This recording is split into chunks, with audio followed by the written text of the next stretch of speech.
I am talking to adjust volume. We're really doing it. I think there's something else I'm supposed to be saying besides that. Okay. Hey y'all, I'm Jean Mosier. I'm the chair of CAC. With me, I've got Mark Turner. He's my co-chair. He is also really good at technology. So we have some people online too. So hello to them. Should I say hi? Hi. I guess I could just move that. Anyway, so we have a really good meeting tonight because we've got Earth Day tomorrow. So I wanted it to be all about trees. I will actually get to our introductions first. Should I actually move it? Okay, so I'm not introducing you guys right now. I am, but just I'm saying your names. Okay, so we've got urban forester Zach Maynor, and then we've got Trees for the Triangle folks. Adam Dalen, Jordan Crumroy, and Dave Kemp are here to talk to us. But first, I want to introduce Officer Hinton to give us an update on crime and hopefully no crime. Good evening and happy Earth Day to everyone. I'm Officer Eric Hinton with the Raleigh Police Department. I work in the Northeast District along with Sergeant Talley over there, the good sergeant. Just to give you guys a heads up, we're doing a little revamping. We got the new Chief of Police, Chief Boyce, who's been with Raleigh for a while. He's going to do a lot of good things, but they're kind of revamping a few things. So instead of district community police officers, we're going to have a north side and a south side. I'm going to be on the north side. Sergeant Talley will be on the south side. He'll be the supervisor down there. So the thing with this CAC, it encompasses some of the north and some of the south also. So we're going to, yeah, probably you're going to be meeting some new people, which is good. So the more information you can have from both sides, the better it'll be, I think.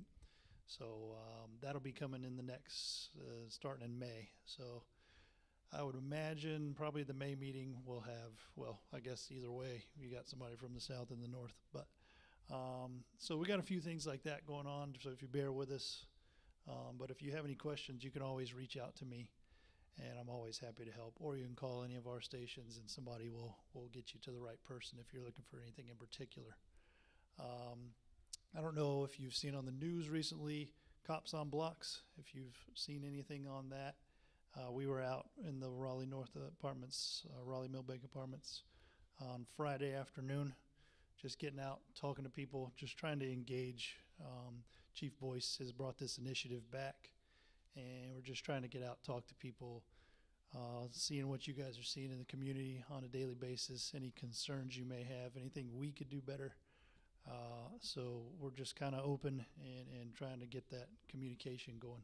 So we're doing different areas of the city. I believe Sarge is going to be at Pecan Road. Is that Wednesday? So he'll be out there Wednesday.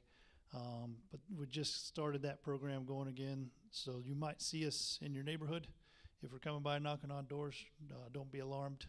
They were just talking, getting some information. So you could see that in the future. And again, I asked my captain if there was anything you wanted me to touch on. He said Cops on Blocks and the 9 p.m. routine, and basically just locking our doors, making sure everything's locked and secure, not leaving any valuables, firearms, keys in our vehicles, unlocked vehicles, that sort of thing. So checking on that. If you have a garage door, make sure that's down, and just take that extra minute. It gives me a peace of mind at night. So those are the two main things. Did you have anything to add, Sarge? No? If they're interested in Cops on Blocks, just send us an email and we can start looking at the neighborhood and see if we can make one. Yep. Yeah, if you would like to see us in your neighborhood, we can do Cops on Block.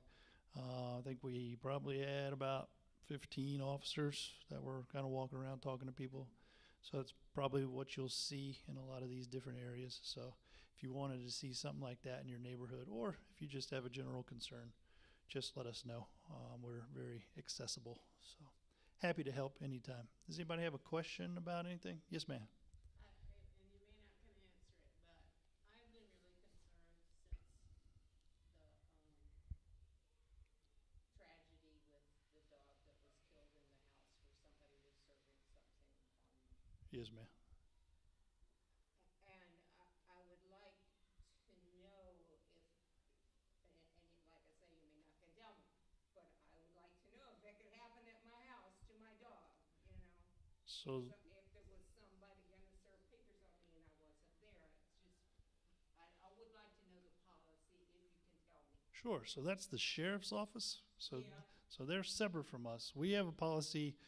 I can assure you, if it's a Raleigh police officer, we would not be entering. We have procedures in place. We have to, if there's an open door or happens to be an open door, we have to get in touch with the supervisor, and they have to give us clearance, and we're not going in by ourselves. So I know they're looking into that, so that would be a sheriff's office concern. I'm just telling you our policy. I don't know their specific policy. I just thought that those things were served by the Yes, sheriff's yes, and the civil paperwork like that is served by the sheriff's office.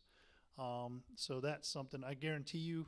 With that, that's not a good look for anybody. No, I feel for the family, for the animal involved, it's just not a good look. And you'll see with us, and I guarantee you, unfortunately, you have change, but there's a lot.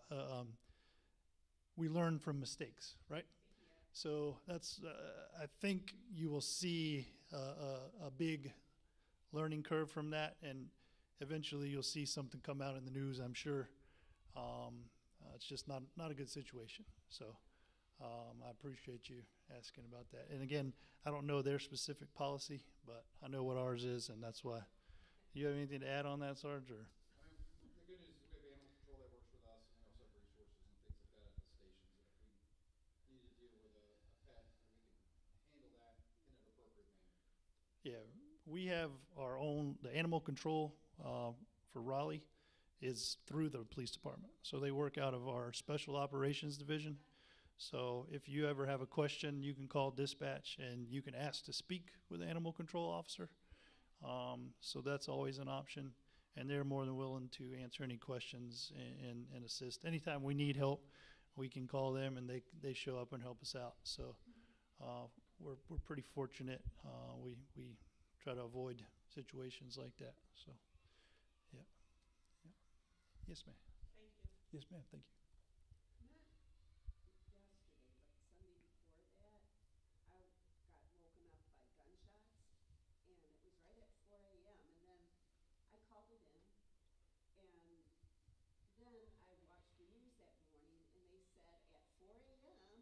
at the Star Bar, there had been gunshots going off. And I know that is a little ways from us, but do you think that's what I heard was from the Star Bar? I mean, It's possible. they were pretty loud. I mean, I was asleep, and my daughter too. We both woke up and we're like, "Whoa, what's that?" Yeah. So that it's possible that it was related to that, especially if it was the same time frame. I would say that was probably it. You never know, and I appreciate you calling, because if you hear something like that, definitely call. The more calls we get, it helps us kind of triangulate that, because it's hard to tell exactly where the shots are coming from sometimes. But I know you've probably seen that in the news too with the Star Bar and the ALE. They were at our station the other day conducting their investigation and trying to assist us with kind of the happenings that have been going on at that location. So I know they had their liquor license revoked within the past week. So that's another, it's kind of always been an area that we've looked into and given extra attention, especially a lot of places that are open at 4, 5 a.m. Can be prone to that sort of thing. My dad always said nothing good ever happens after midnight, but I think it's more like 9 o'clock now, personally. So it's just kind of the way of the world. But I appreciate you calling and that sort of thing. So I encourage you all, if you see something, give us a call, because the more puzzle pieces we get, the easier it is for us to put that puzzle together. So thank you for that. Anybody else have anything? I appreciate you all being here and being a part of the group, and I look forward to seeing you again next month. And thank you for putting together the seeds. Appreciate you. Grab some seats, please. Okay, thank you so much, Officer Hinton, and thank you, Sergeant Talley, for coming as well. All righty, am I forgetting anything I was going to introduce? Okay, I am going to introduce our urban forester, Zach Maynor. Thank you so much. Good evening, everybody. I'm Zach Manor. I'm the urban forester for the city of Raleigh. I'm going to give a little presentation on, this is a portion of what we recently presented for State of the City address. So I'll talk a little bit about reflecting Raleigh and sort of how we're going through the comprehensive plan development for 2050. But a portion of this was that presentation. Also to sort of fit with the theme of Earth Day, talking about some of the things the city's doing, some updates on some programs and some progress to give you kind of overview. So I'll go through these. I don't want to stand here and talk at you for too long. I'm happy to answer some questions as well, so I'll get started. All right, well, the first thing we always talk about is why are trees good, right? Well, you know, they're pretty, they're tall, they're green, they stand out there, but they do a lot. We consider them living infrastructure. So they help reduce heat islands, they improve air quality, they sequester carbon, they mitigate stormwater, and they biodiversity is habitat, so for people, for plants and pets. There's a lot of social and health benefits as well. Green space increases physical activity, contact with nature improves mental wellness, parks and treed areas help build a sense of community and strengthen social connections. There's an equity issue in Raleigh, specifically from my perspective from a green space equity difference. So neighborhoods of color traditionally have 44% less green space than white neighborhoods. There are health disparities, so lack of green spaces contributes to higher stress, obesity, chronic illness. Climate inequity, poorer areas without trees face hotter temperatures and more flooding. And then the economic impact, green spaces increase property values and job opportunities. And if you have questions as we go, feel free to reach out. All right, so this is what we're doing. So this is a crowd that was city staff and some volunteers that did some planting. This is sort of a hillside restoration project. All right, so three big initiatives that I'm going to talk about that the city's doing. So first is the comprehensive plan. We're right now in the middle of the 2030 comprehensive plan, but the city is working on developing the 2050. So that takes over the next 20 years after 2030. And so they're in a multi-year process of sort of gathering community input, pieces, information. It's broke up into 6 main topics. There's affordable housing, there's stormwater. We just recently in March did the presentation on trees. There's one on neighborhood change, and then there's one on transportation and transit. And then, sorry, I'm blanking on the last one.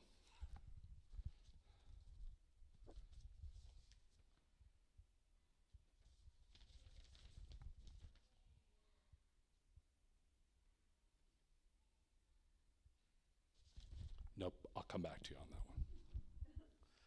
So to give you a little background, so comprehensive is sort of plan is sort of a giant, large, overreaching document.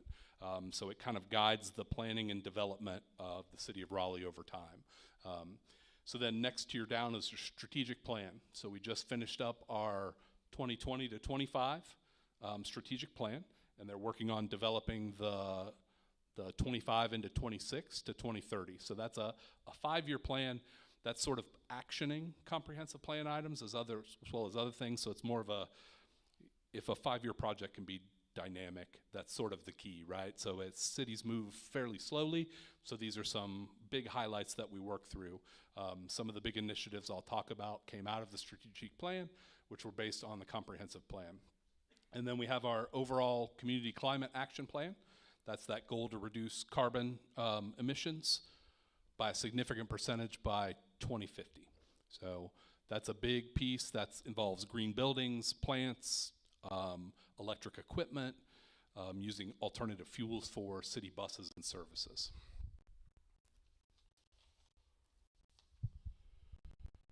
All right, what I'm going to talk about is city trees. So what is a city tree? It's a tree in town? Well, yeah, that's sort of. But what we think of city trees are trees on city owner control property. So street trees, park trees, trees at a fire station, things along those lines. That's where our specific jurisdiction comes in urban forestry.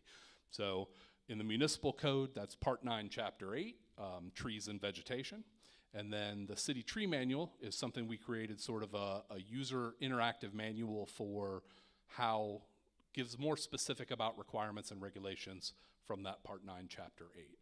So we include requirements around permitting, when you need a permit, when you don't, appealing permits, violations, things along those lines. So sort of the nuts and bolts of tree operation.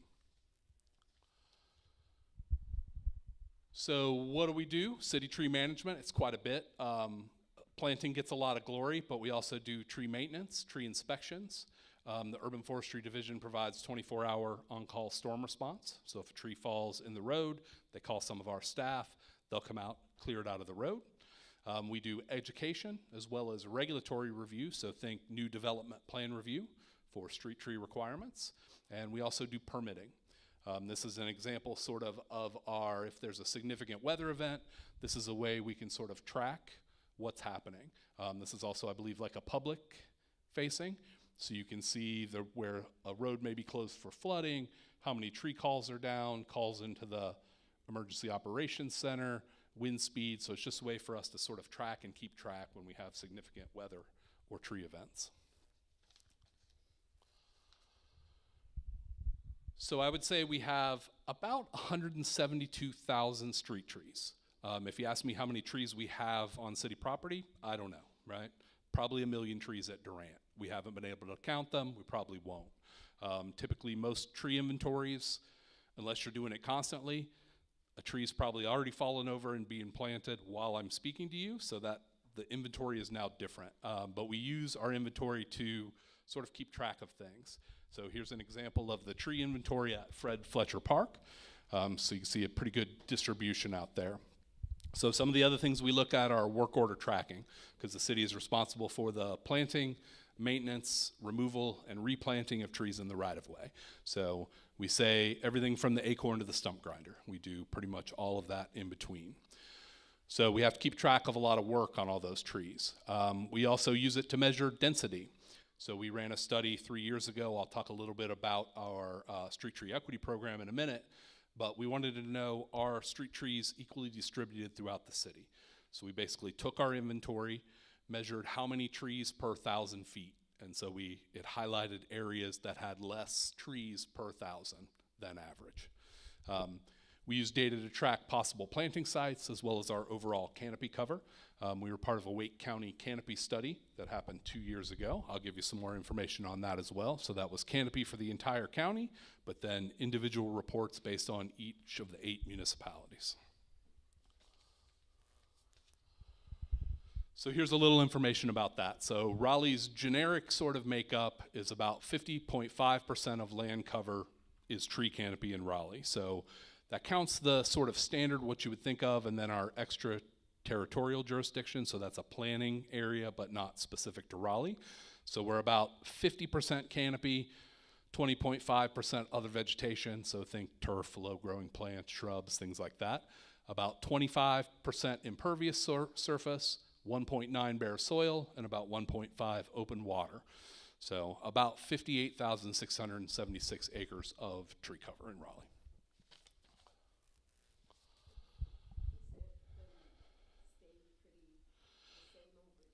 Well, so here's what I'll show you. So as part of that study, they looked at 2010. So they used aerial infrared photography to estimate canopy. So they looked at 2010 and compared it to 2020. And these were the changes. So we had red is where we significant greater than 10% loss. Dark green is greater than a 5% gain. So overall, I think we lost right around 1.6% during that 10-year period. But you can see sort of concentrated in a downtown area up here, a little bit of the Capitol Boulevard corridor up here, and then some loss in southeast Raleigh. So I believe this is UMSED for reference. So a lot of these areas grew, some of them got smaller, but overall we had a net loss over that period. But during that same 10 years, Raleigh's population grew by 16%. So a pretty significant change in folks that came to live. So this is a little more kind of showing where that canopy exists. So the darker green, these are census blocks. So this is what the government uses to identify, break down Raleigh for categorization, sorry. So the dark green, over 60% cover, down to the lightest green, which is less than 40. Again, you can sort of see the downtown, Capitol Boulevard corridor, Hillsborough Street, NC State sort of extension there. So our lowest areas, along with a little addition out here where a lot of Raleigh is growing on that eastern edge.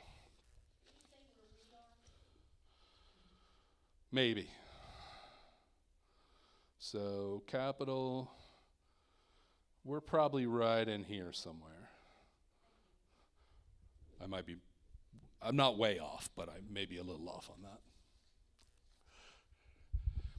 So what's our forest made up of? So we're about 70%, 77% deciduous. Think of trees that leaves fall off, come back out again. 23% coniferous, so a lot of our pines, evergreen trees. They do a general health assessment, so you can sort of see the color. Green is more healthy, yellow to red is less healthy. So this kind of shows just general trends. It's not a specific tree to tree, it's just comparing one tree to trees beside it, and this is from a satellite view. So we're about 72% are very good or fair condition. Do you know if that, in the city limits to distinguish areas that have like a lot of invasives, like if wisteria is taking over a couple acres, it looks healthy. Right, no, it's likely showing just green is green, right? So you would say one thing with wisteria may limit canopy width. So if a certain amount or area of trees has a much narrower canopy width, it may be able to pick that up. I don't know how well when that thing that's causing the issue is also vegetated.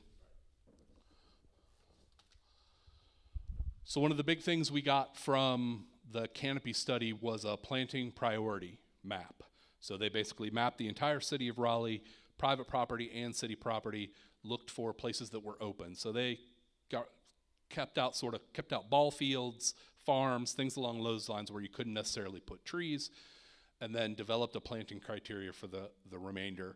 So the goal here was, where can we plant trees that do the most good? So some of the things they looked at as part of that criteria were whether there was a presence of canopy cover or what significance, heat island effect.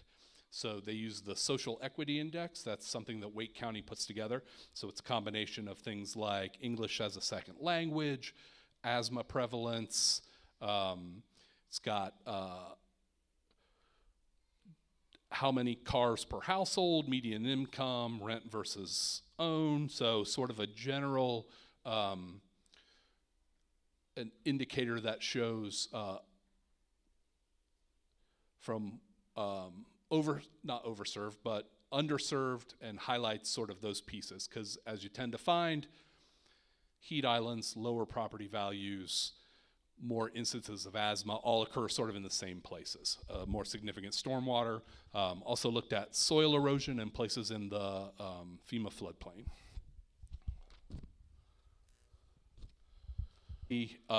Raleigh's authority comes from the state. We're a Dillon's Rule state, so our ability to regulate trees on private property is specifically dictated by the state. What we do have more control over are trees in the right-of-way and city property.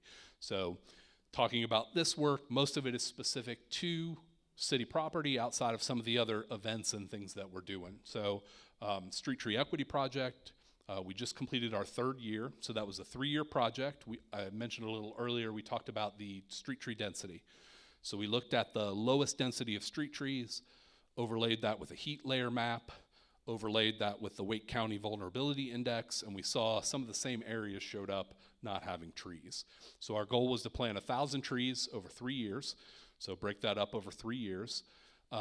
We were always sort of in the past of, here's a tree, you're welcome, right? That isn't always necessarily thinking about these folks who have had things done to them by the city over the years and how they felt about that. So this was a way for us to sort of reach out, give folks a choice was really our goal. So the first year we went through and didn't do them in front of anybody's houses. So we picked public properties, churches, businesses, things like that, to sort of let the neighborhood see that we were coming in to do some stuff, see that we were gonna do some work, and that we'd keep coming back. And then so we identified planting spots for the 2nd and 3rd years. So we did door hangers. So we'd hang a door hanger on. We looked at all these spots and tried to determine the most appropriate tree. So when we think about that, it's a small tree, a medium tree, or a large tree, sort of based on your planting space.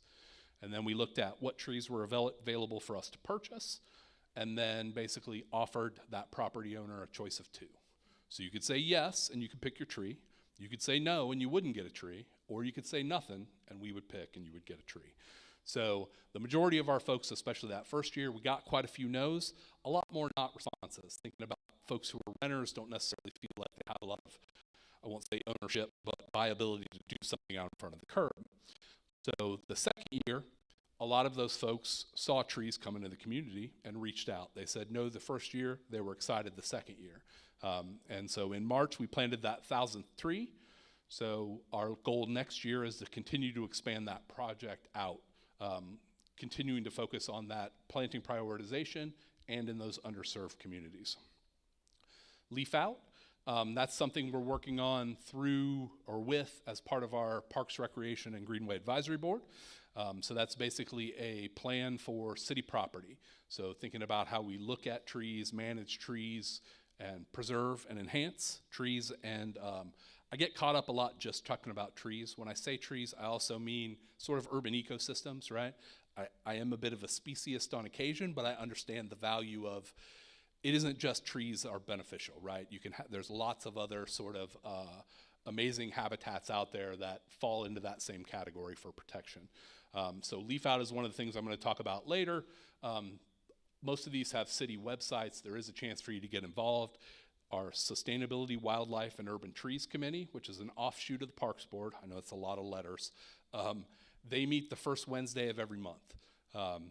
We've had a few folks that have attended over time, but sort of like you're coming here, there's lots of opportunities to attend some of those other sort of city programs to have your voice heard, share your concerns, meet some folks who have some similar thoughts around you. Sure. On the street tree equity project, Mm-hmm. what are the most common trees that you wind up planting? The hardest is the small, right? So because there's only limited species. So we primarily want to look at natives, but we also have to plant some non-natives just because for us, diversity is the bigger key, right? So if you plant everything the same, even if it's native, you can run into issues with insects, disease, things like that. It also goes a bit towards what's available, right? So if you can get something from the nursery, there's lots of great native trees, but a dogwood just doesn't work anywhere. It's pretty hot. It's a tough spot for a lot of those. So I would say we tried to evenly distribute, so each year they were a little different. So I don't have one that rises above the others. Oaks were fairly popular. That's what we've got in this photo. Some other things that are happening. So the Raleigh Rainwater Rewards program is by our partners in Stormwater, and they do reimbursements for basically creating a rain garden in your yard and managing stormwater. It's a great program. The Urban Forestry Equity Project is sort of our expansion on the Street Tree Equity Project. We were the recipients of an IRA grant for $1 million to prune, plant, and remove hazardous trees. That money went away. They took it back, but because we're committed to the program, we're going to work to expand that Street Tree Equity Project out, much like I described, to sort of expand out that footprint. Next up is Tree of the Year, which we're in the midst of voting for our 4th Tree of the Year right now. So if you go onto RaleighNC.gov, search Tree of the Year, you can find one. Jean's got a favorite. You can vote for that one or not. That's up to you, right? Right. So there's lots of options out there. Friday is our Earth Day, Arbor Day event at Dix Park. So there's going to be all kinds of interesting stuff out there. They're doing a movie family event, movies at 8 o'clock. Action starts at 4. Be food trucks and a trash and show and some sustainability awards and city electric equipment. So our partners, the city's partnering with We Planet Forward. So there'll be seedling giveaways, tree planting demos, and some interesting stuff out there. A poetry fox, I believe. So there's that as well. And then the Watershed Protection Program, that's something that our partners in Raleigh Water do. So these are reforestation projects in the city's watersheds. So procuring property, replanting them with vegetation to help improve water quality. All right, so I told you there was stuff other than trees, right? So it's true. So they're really only part of the picture. The city has a lot of property, multiple areas. So thinking about a prairie, right, is a great way. Trees on the outside, but you don't always have to plant. So this is one of those things where the planting prioritization may have shown this as an area to plant trees, but because it's a prairie, it's already an established ecosystem, lots of its own sort of flora and fauna in there. So Annie Louise Wilkerson, just in case anybody's got a bingo card for cool park stuff. Wet rivers and streams. So I believe this is the Walnut Creek Wetland Park. So some beautiful water. So lots of different habitats. If you haven't been to any of our amazing lakes, they're pretty fabulous as well. Lake Wheeler, Lake Johnson are some highlights. Another of the Walnut Creek Wetland Center, so wetlands. Not traditionally thought as a glamorous place to hang out, but pretty amazingly, from an ecosystem standpoint, does a great job of filtration and has some amazing critters. I wouldn't have thought there's rock outcrops in Raleigh, but there are, right? I think this is also at Wilkerson Park. And then some rare species. A lot of what we do attracts specific things or to maintain them. So even though something may not appear to be managed, it is being managed, sometimes keeping it natural. So that kind of leads us to our land stewardship. So another thing we do on city property is it takes work to manage even wooded areas. So we don't really leave anything alone. So there's a few different things. Invasive species removal, always great opportunities to volunteer. There's a pretty good amount of success after you've wrestled that, I'm not sure what that is, out of the woods there. So we do some prescribed fire, not something you would think of, a controlled burn within the city, but we've done it at Lake Johnson. They do it at Wilkerson Park. So this is a great habitat restoration program. And then native plants is a big focus. So our greenhouse produces thousands of plants every year that we put out in the parks themselves. We have a pretty amazing greenhouse. And so a lot of our work is done internally. So the other piece is Raleigh is part of a biophilic cities network. So this is green cities with abundant nature and natural systems that are visible and accessible to urbanites. So cities all around the world, Raleigh's lucky to be part of that. We do some reporting every year. And it isn't just the tree on a street, it's also the salamander in the park versus the shrubs around the air conditioning unit. It all adds up, right? So questions for sure, opportunities. I mentioned Tree of the Year voting. You've got until the 23rd, so a little time left. Reflecting Raleigh, so if you go to raleighnc.gov and search Reflecting Raleigh, there are still multiple surveys present. You can also go back and watch any of the other presentations. There's actually one coming up on neighborhood change. I believe it's tomorrow night. So there's still an opportunity to attend in person. You can watch me talk some more or not, all depends. Like I said, Earth Day and Arbor Day is on Friday at Dix Park. That's an amazing spot. Come out and say hello.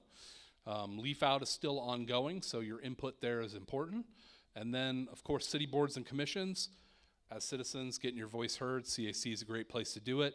Sometimes it helps when they see you say it or you send emails. They're your representatives, so make use of them is what I would say. And then we always have lots of volunteer opportunities. Sometimes it isn't glamorous, but you can remove invasives, you can plant some trees, you can help us do some pruning. We have all kinds of opportunities. So that's all I've got.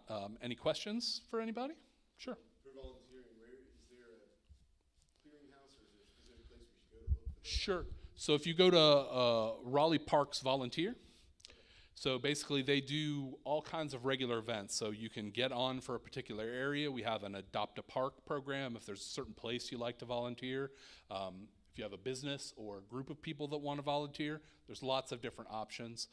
Programs sort of run throughout the year. So once you sort of sign up and get in the system, you can select what things you're interested in. They'll provide you some opportunities, and then you'd have a chance to volunteer. Yep. Kind of gives updates on things. So a lot of invasive removal. That's a big primary one. Do a lot of work around mulching, litter cleanup, planting as well. So those are some big ones. Yeah, the invasives is kind of my Yep. passion's maybe the wrong word, obsession. I did have a kind of a question about, citizens taking it upon themselves to do invasive I think of things like the, I don't know, the lake that's at the corner of Crabtree Boulevard and Raleigh Boulevard. I think it's city property, and there's a greenway that runs through. Mm-hmm. There's a bunch of ivy and wisteria and other stuff in there. Is it okay if I just go and cut those vines, or? I would say I don't want to authorize any sort of, even though the heart's in the right place, just from the standpoint of if it's a place you want to highlight or have a particular issue, I think we could work on a volunteer group. I don't want to say go out there and just, You wouldn't personally mind if I did. Well, again, I'm not going to be driving around that area looking for anybody cutting any wisteria vines. So ultimately what I'd say is technically to damage plants on city property, whether they're considered good or bad, is against the code. So that's my public service announcement, right? You might could become an ambassador for that area, because I was an ambassador when I lived in Cameron Park, now Forest Park, and I just cut back invasives the whole time. And I think that was my And we do have some volunteer, so that citizen-led volunteer projects as well. So it doesn't always have to be city, but much like you said, sort of an adopt-a or an ambassador sort of piece could be an opportunity. Don't ask, don't tell, right?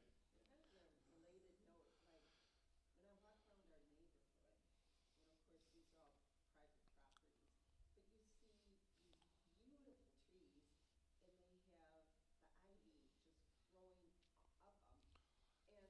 And, I didn't know about that until someone kind of, informed me that that was dangerous, and I got it off my trees and stuff. And I don't know if there's any way that there could be a newsletter or something like, I'm sure people, because it's not that hard to just cut around them and, then is that true? Am I right about that that's not good for the trees? Yeah, so Can do things to mitigate that? at ground level, it's much easier as well. Yeah, I would say I like the newsletter idea where through that Leaf Out project, we're really figuring out some ways to work with local nonprofits. So whether that's Audubon, whether that's We Plant It Forward, whether that's Trees for the Triangle, whether that's folks who just like invasive removal, sort of developing that education and opportunity piece. So where we may not do a great job of getting the word out about the opportunities or some simple things you could do at home, that's definitely stuff we're interested in and being able to sort of share our expertise. So City of Raleigh does have a invasive species coordinator. That position is currently vacant, but they're working on filling that shortly. So our crews are doing the work all the time, but having somebody as sort of that spokesperson to get out, come talk to a CAC meeting or a neighborhood group, there's always sort of those opportunities as well for city staff to come out and share opportunities. Because I've seen, like, in the park, them come and they'll be going from tree to tree, and they're cutting around and getting rid of those vines to save the trees. I don't know. I just thought maybe if people in the neighborhood were more aware of it, maybe it could save some trees.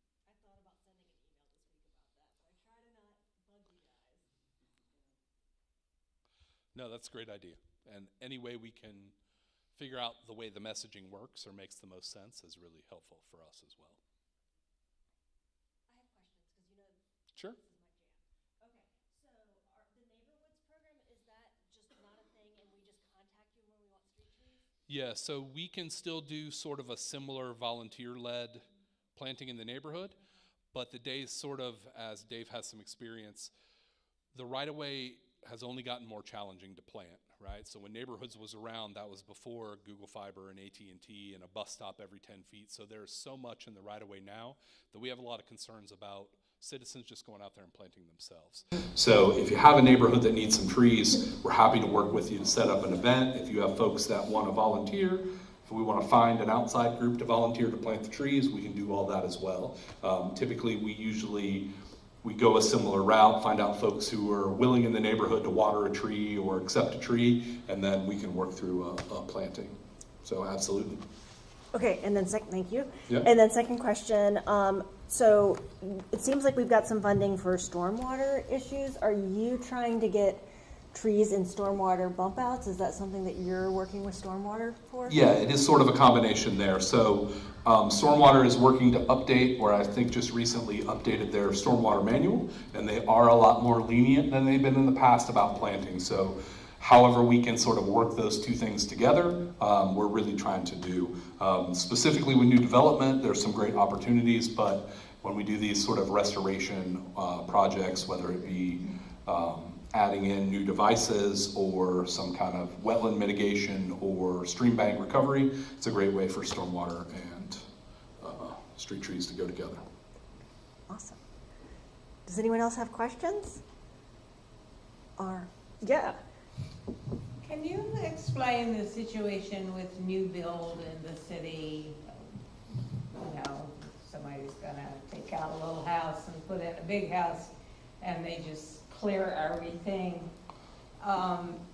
Is there anything that can be done about that? So currently, the way our code is set up is 2 acres and greater will trigger some tree conservation if you have trees present. But that basically leaves everything under 2 acres as being not a requirement. So private property, sort of private property.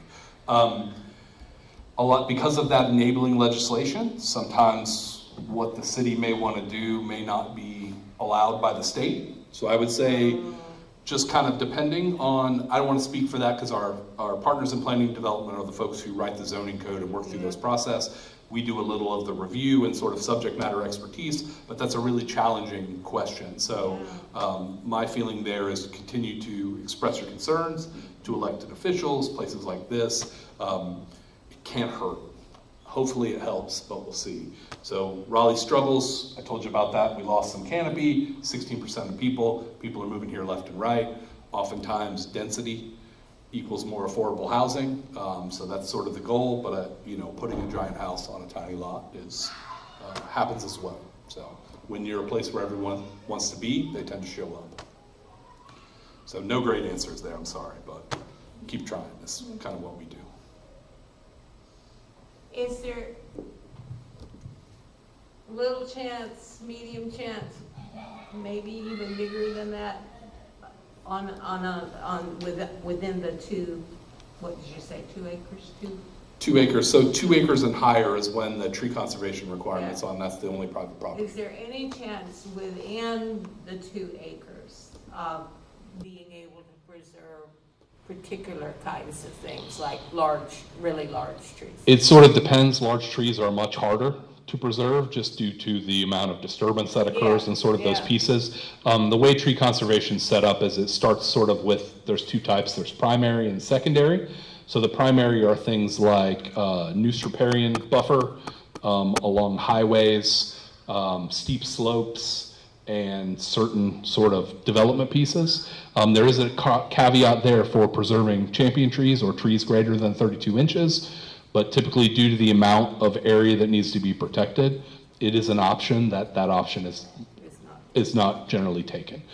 So there is always sort of an option for the developer to pick where they go, but I would tell you that a large tree where they're going to develop it has to be very specific, and you need a particular owner or developer who comes into it looking to preserve in most cases. And isn't it like different, like I know my sister lives in Boylan Heights, which is a historic neighborhood, and like for them to take down a tree, there's a bunch of rules, and like you have to plant a tree to, so, because we're not designated in a historic neighborhood, there's not as many rules, is that true? It's similar, yeah. So it's a certificate of appropriateness. So if you want to paint your house a different color, if you want to remove a tree, there's a lot of regulations around that piece. What I would say, though, is those permits don't really get denied. So if you want to cut down an 80-inch oak, you may have to go through some hoops, but typically they won't deny that permit.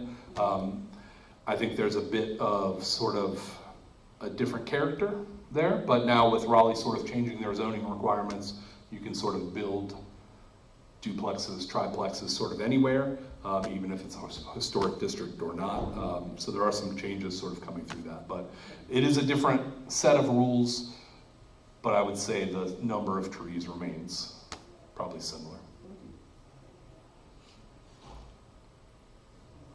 All right. Thanks, everybody. Thank you. Thank you so much for coming. You know I got really excited about that. It's kind of my thing, so. Nothing for me. All right, that was awesome. And you don't have to stay and listen to all this unless you're like really excited. I'm happy to hang on for a bit. I know you probably have a family and stuff like that, a dog. Okie dokie. So next we have Trees for the Triangle, and we've got, I was going to say threesome, but that's not what I wanted to say. Okay, so we've got board members Adam Dalen and Jordan Crumroy, and then we also are lucky enough to have Executive Director Dave Kapp. So welcome. Just knock yourselves out. I just want to know what y'all are up to. Okay. I'll kick it off. I'm Adam DeLance. I live in the neighborhood here on Timber Drive. I'm the treasurer for Trees of the Triangle. I'm Dave, there we are, Dave Clem, Executive Director, founder of Trees for the Triangle, first staff member of hopefully many. And I'm Jordan Crumroy. I also live on Timber, just a few down from Adam, and I'm the board member with Trees for the Triangle. So how much time do you want us to talk for? 5 minutes? Yeah, whatever you, we have people online, but we don't have time here, so just, you can make it a conversation, whatever you want to do. So maybe what we can do is we can tell you a little bit about Trees for the Triangle. We're a nonprofit, but maybe Dave, you can speak to that. And then wanted to talk a little bit, just to go back to the earlier, it actually works really well to have this presentation before us. And so we can talk a little bit to why we focus on native trees, and then ways that you all can get involved, or ways that you can request trees. Dave, do you want to kick us off with who is Trees for the Triangle? What do we do? Who, what are we about? Why? Yeah, we'll do a little of the who, what, when, where, why. So I used to work for the Neighborwoods program. I'm a Neighborwoods veteran, loved my time there. And when the Neighborwoods program was retired, is that the way we could put it? Sure. Dissolved, retired. Retired is a nice way to put it. Buried underground. No. When that wound down, I thought, well, with no nonprofit experience whatsoever, so I've learned all this on my way here.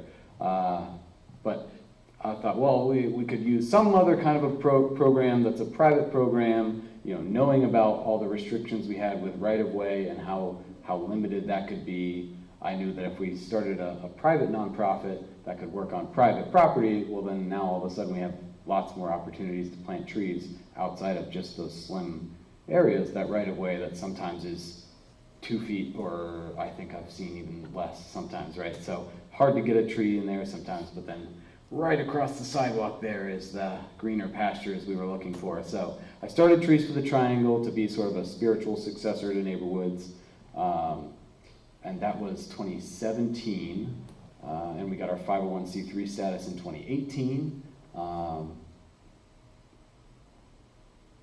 What have we been doing since then? We've planted we celebrated our 1,000th tree in September of this past year, and then a few weeks back, we planted 1,000 trees with Habitat of Orange County in one day. So we doubled up all of that work that I did in one day. So that really just spurred me on to get moving a little bit faster here. So we do focus on 100% native trees. I know that makes us a little bit maybe zealots or purists, but we figure there's lots of people out there planting other stuff, so we'll just focus on native trees. I mentioned I'm the first staff member. We now have a second, and we're soon to hire our third staff member, which we're really excited about. We're kind of trying to grow our capacity to plant trees all over the place. And we're doing volunteer events. We're doing corporate events. We plant residential trees, but we'll plant at a church, a business. We're doing a lot of school plantings coming up. Our Shade for Schools program is growing. We've had some grants for Wake County and Orange County so far, so we'll be getting that rolled out, especially this fall once we have the summer to do some planning. I'm gonna keep rambling. I'm gonna want to pass this off to Yeah, Adam. pass You it talk on. about some stuff. I'll gather some thoughts. Okay. So we do partner with the cities, the local governments in the area. And as Dave was saying, and as Zach was saying, the city is able to have a lot of control over the city property. The city doesn't own most of the property in the area, and so Trees for the Triangle is trying to help out with those private properties.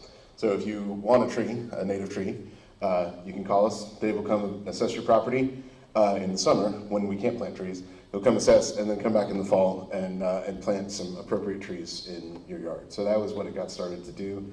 That's still the focus of what we do. But we have had a lot of success getting funding from local governments for the Shade for Schools program, where we're planting 20 trees at 13 campuses in Orange County and 12 or 13 in Wake County.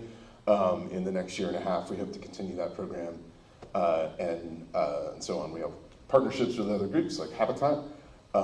We do a lot of volunteer events. 2 weeks ago, we planted 60 trees in a neighborhood in Cary.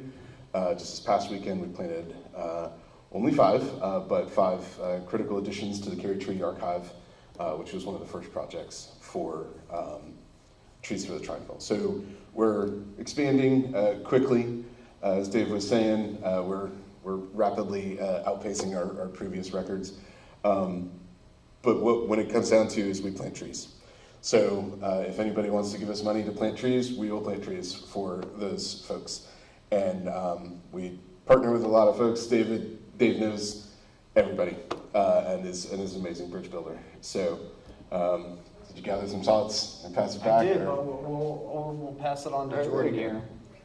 I guess maybe just one point to hit on, because sometimes we assume people understand like what we mean when we say native or why we only plant natives. And the way that I would describe native plants are these are plants that were here before we were. And so they're the ones that they weren't brought from another place to North Carolina. They existed here before humans intervened. The reason that matters, there's a lot of reasons. The reason that it matters to me is that those are plants that have mutually beneficial conditions for the environment. So they're providing habitat, they're providing food for wildlife, and they in turn do really well because they're from here.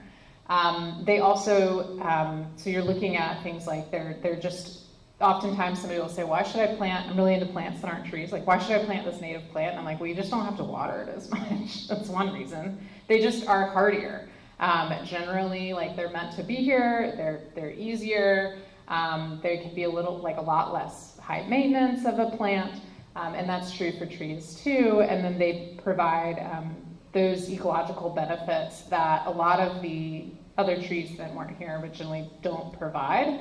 And then lastly, you don't have to worry about them morphing and taking over and displacing other native plants. So if you look throughout history, like we've brought specific plants that we thought were okay and they wouldn't be a big deal, and now they're wrapped around the trees, right? So like English ivy, you can still buy it at any garden center, just about, which you should say something about.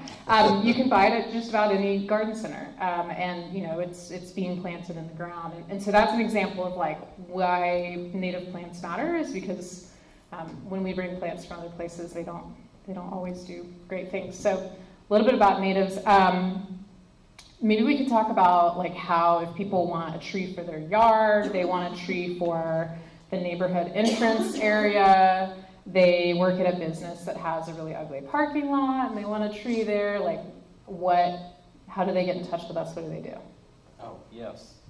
All right, so yeah, I will reiterate, we will plant a tree anywhere we have permission to plant a tree, specifically, hopefully, where somebody is asked to have a tree planted. But we will plant at a home. If you send us a tree request form through our website, we can come out and do an assessment, just like I used to do for the city. I got lots of experience doing that, and now we're teaching others how to do so. And Dave is an arborist. I am a certified arborist, if that makes people feel better about me coming and looking at your yard.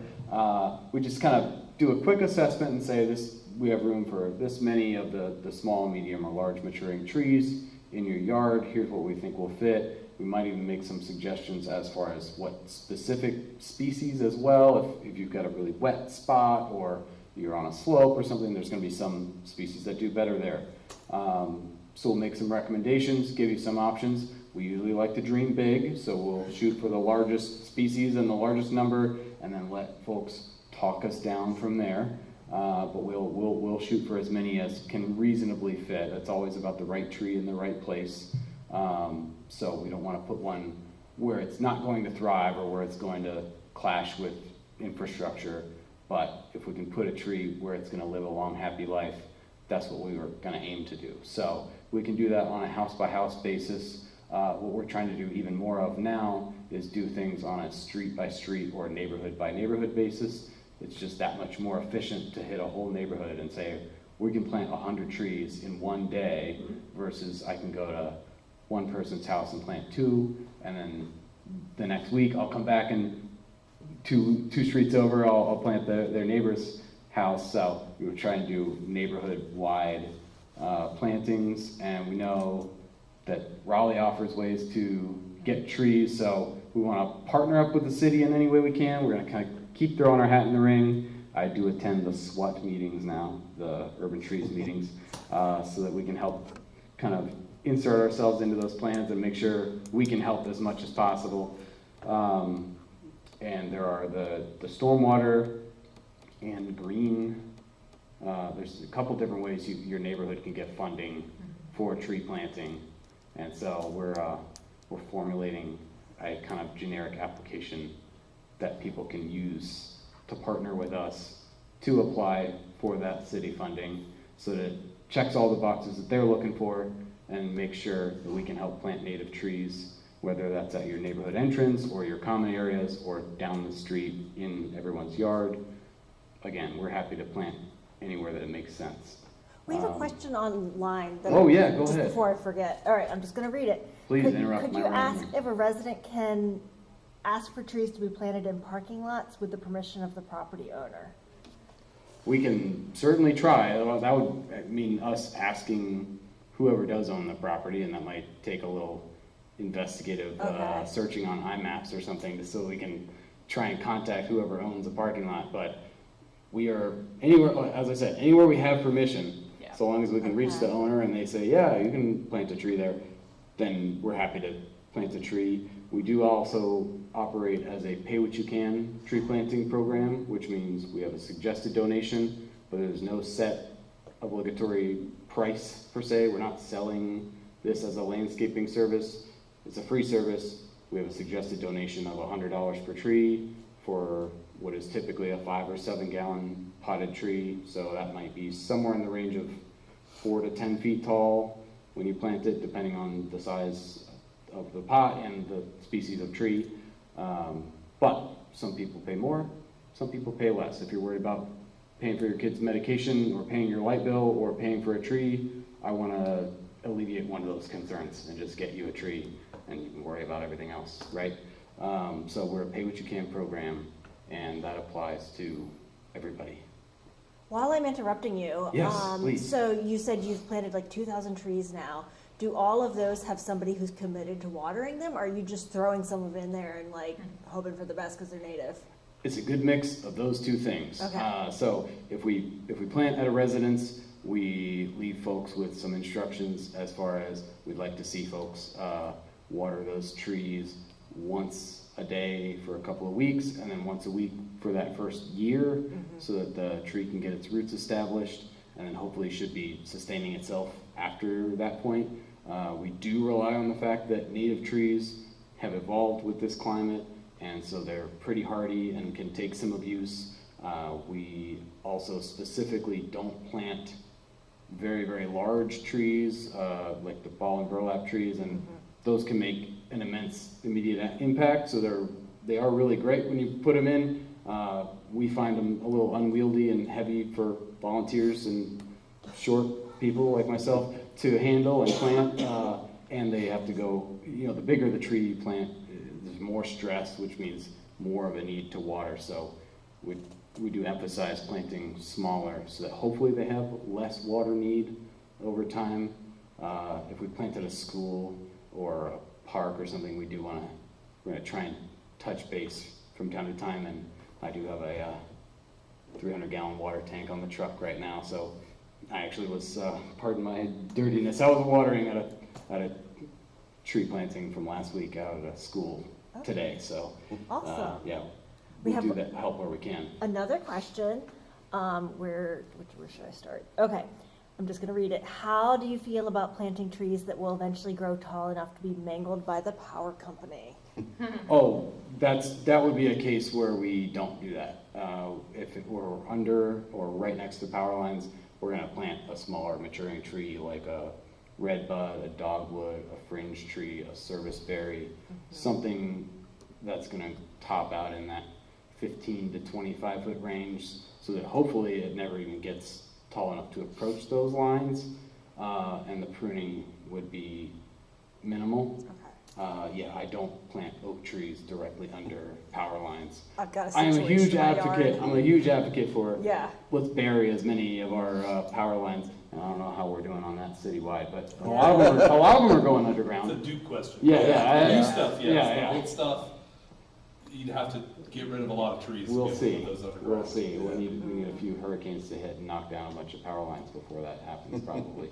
Not rooting for that. I'm just saying that might be. On that one. That might be, we're just gonna have to let nature take its course over the next however many decades before they bury that stuff, but I'm pro buried infrastructure so we can plant bigger trees, but that'll take a while. But yeah, in the meantime, right tree in the right place. Thank you. Any more questions? Okay, I think we're good. Did we All right. cover everything we wanted to talk about, or does So. anybody have any questions? You can always go to the website. Please do. It's just treesforthetriangle.org.